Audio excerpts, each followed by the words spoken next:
Headache conjoint twins क्या होता है। उन्होंने कहा ठीक है आपके बच्चे जॉइंट है पूरा, यहाँ तो पॉसिबल नहीं है, आप बच नहीं पाएंगे, अगर बच भी गए तो आगे नहीं बच पाएंगे आपके बच्चे, आप इन्हें अबॉर्ट करा दीजिए, मतलब हम तो नहीं करेंगे। फिर हम नहीं माने, हम दिल्ली आ गए।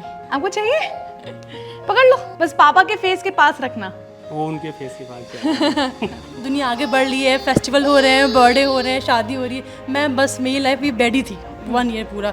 और मेरी सोसाइटी को फेस करना कि कैसे बच्चे हैं आपके, ये कैसे पैदा हो गए, आपने अंडरस्टैंड नहीं कराया था कि आप गांव से आए हो क्या। इतना टफ था, हम सो नहीं पाए, रात भर क्या होगा, ऐसा ना एक मिसाइल लॉन्च करते हैं ना, तो ऐसा यहाँ का माहौल था। ओटी में पूरी प्रिपरेशन, वार्ड में इतना हल्ला, मीडिया वगैरह, ठीक है आज ट्विंस का ऑपरेशन है, ये क्या होगा पता नहीं, ठीक होंगे नहीं होंगे, या लाइफ टाइम ऐसे ही रहेंगे, एक बच्चा बचेगा मेरा, एक बच्चा नहीं बचेगा। मेरा तो यही ड्रीम है कि जब एम्स ने इतना सपोर्ट किया, हमारे बच्चों को एक नई लाइफ दी, इतना केयर किया है, तो मेरे बच्चे भी एम्स में आए और डॉक्टर बने। दो प्यारी बच्चियां जो आगे चलकर इतिहास लिखने वाली हैं, या यही कहें कि जन्म से पहले ही उन्होंने इतिहास लिख ही दिया है, वो आज दोनों मेरे साथ हैं। उनके माता पिता भी मेरे साथ हैं। तो सबसे पहले उन्हीं से मैं जान लेती हूँ। सर, मेरे को हो रही है बहुत ज़्यादा कन्फ्यूजन, तो रिद्धि कौन है, सिद्धि कौन है? रिद्धि माँ की गोदी में है, सिद्धि मेरी गोदी में है। अच्छा सर, सबसे पहले तो आपसे शुरू करती हूँ कि ये जो जिस दौर से आप गुजरे हैं, बहुत ही क्रिटिकल और सेंसिटिव सिचुएशन था।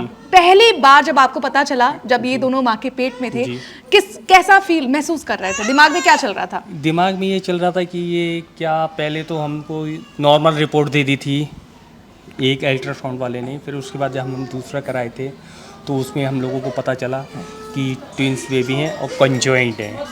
तब उन्होंने कहा आप दिखाइए दूसरी जगह। तब हम इनको लेके दूसरे हॉस्पिटल पहुँचे, वहाँ कराए अल्ट्रासाउंड।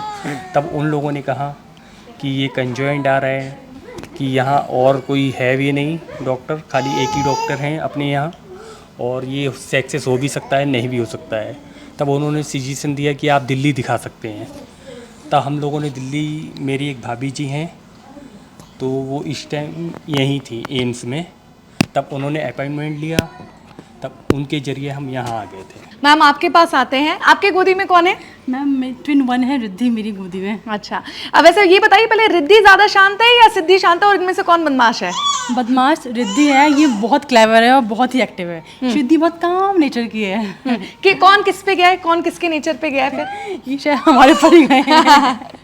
अच्छा, आपसे मैम जानना चाहूँगी कि जब पहली बार आपको पता चला कि जो ट्विंस, पहले तो ट्विंस की खुशी हुई होगी, फिर दूसरा कि वो पेट और छाती से जुड़े हुए हैं, आप कैसे महसूस कर रही थी? पहले मैं हो गई शॉक कि ये होता क्या है कॉन्जॉइंट, मुझे नहीं पता कि हेडेक कॉन्जॉइंट ट्विंस क्या होता है। उन्होंने कहा ठीक है आपके बच्चे जॉइंट है पूरा, यहाँ तो पॉसिबल नहीं है, आप बच नहीं पाएंगे, अगर बच भी गए तो आगे नहीं बच पाएंगे आपके बच्चे, आप इन्हें अबॉर्ट करा दीजिए, मतलब हम तो नहीं करेंगे। फिर हम नहीं माने, हम दिल्ली आ गए। हमें दिखाया, फिर कहा डॉक्टर से नहीं ये तो पॉसिबल है यहाँ पर। फिर स्टार्ट किया हमने यहाँ से ट्रीटमेंट। हमने डिसीजन लिया नहीं हम कंटिन्यू करेंगे अपने बच्चों को, और फिर आफ्टर 1 ईयर हम यहीं पर रुके रहे। उसके बाद सर्जरी हुई और बच्चे ठीक हो गए हमारे। आपको डॉक्टरों ने ये आश्वासन दिलाया कि प्रेगनेंसी के बाद अगर हम ऑपरेट करते हैं इन्हें तो ये ठीक हो जाएंगे, ये अलग हो जाएंगे? हाँ, ये कहा था डॉक्टरों ने कि ऐसा यहाँ हो चुका है पहले भी, ये 3rd केस है एम्स की हिस्ट्री में, तो आपको डरने की बात नहीं है। बट फिर भी हमें डाउट था कि क्या पता नहीं हो, और ये भी था कि एक को सेक्रीफाइस कर देंगे, बात भी रखी गई थी हमारे सामने। बट सब कुछ थैंक यू गॉड कि दोनों बच्चे हमारे सेफली हमारे पास आ गए। कहते हैं ना कि माँ बच्चों पे आई हर बला को टाल देती है और अपने ऊपर ले लेती है। आपको किस तरह के चैलेंजेस इन सालों में फेस करने पड़े? बहुत, मेरे लिए ये जो था ये सब कुछ मतलब एक वनवास था। 1 ईयर रहना अस्पताल के अंदर, मेरा अलग पूरा 1 ईयर ये बेड ही था। दुनिया आगे बढ़ रही है, फेस्टिवल हो रहे हैं, बर्थडे हो रहे हैं, शादी हो रही है, मैं बस मेरी लाइफ ये बेड ही थी 1 ईयर पूरा। और मेरी सोसाइटी को फेस करना कि कैसे बच्चे हैं आपके, ये कैसे पैदा हो गए, आपने अंडरस्टैंड नहीं कराया था कि आप गाँव से आए हो क्या, आपने क्यों डिसीजन लिया इनको आगे कंटिन्यू करने का। जो आता था बच्चे को ऐसा लगे कि एलियंस है, मतलब बच्चे ये क्या बच्चे, ऐसे बच्चे भी होते हैं। तो सोसाइटी को फेस करना, ऊपर से ये आपकी लड़की है, वो भी 2 लड़कियाँ, वो भी कंजॉइंट, तो सब कुछ जर्नी बहुत टफ थी। मेंटली सोसाइटल प्रेशर बहुत ना, प्रेशर था, इस सबको फेस करना, सोसाइटी को, लोगों को, बहुत टफ था। अच्छा, एक बार आप दिखा सकते हैं कि कहाँ से जुड़ी हुई थी बच्ची? स्टमक जॉइंट था। ये स्टमक जॉइंट था? स्टमक जॉइंट था इनका। अच्छा, और साइड से भी कुछ या नहीं, सिर्फ स्टमक जॉइंट था ऐसा। अच्छा, ओवरलैप।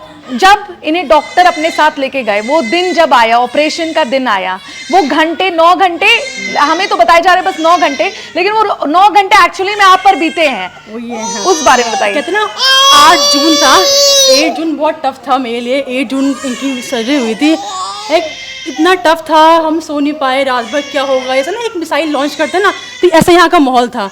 ओटी में पूरी प्रिपरेशन, वार्ड में इतना हल्ला, मीडिया वगैरह, ठीक है आज ट्विंस का ऑपरेशन है, ये क्या होगा, पता नहीं ठीक होंगे नहीं होंगे, या लाइफ टाइम ऐसे ही रहेंगे, एक बच्चा बचेगा मेरा, एक बच्चा नहीं बचेगा।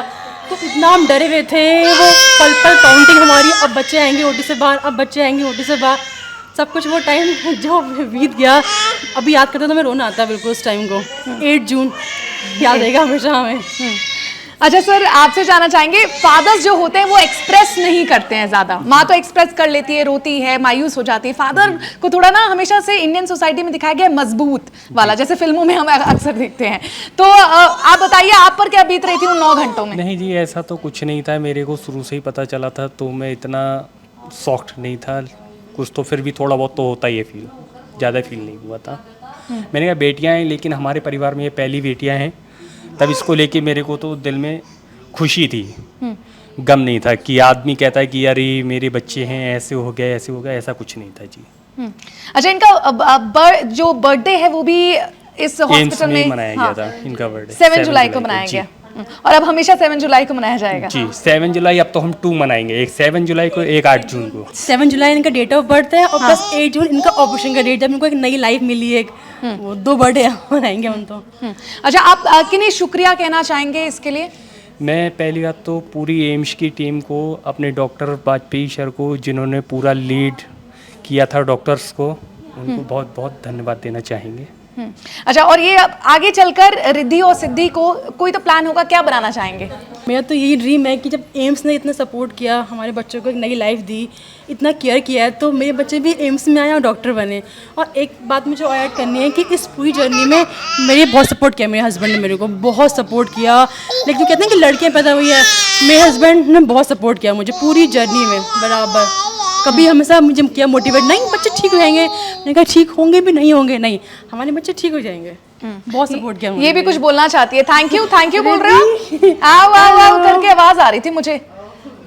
हेलो कर दो, राधे राधे करती है ये। अच्छा, आप कैसे फादर अब बनने वाले हैं? थोड़े वो अमरीश पुरी वाले फादर बनने वाले हो, कैसे फादर बनने वाले हो आप?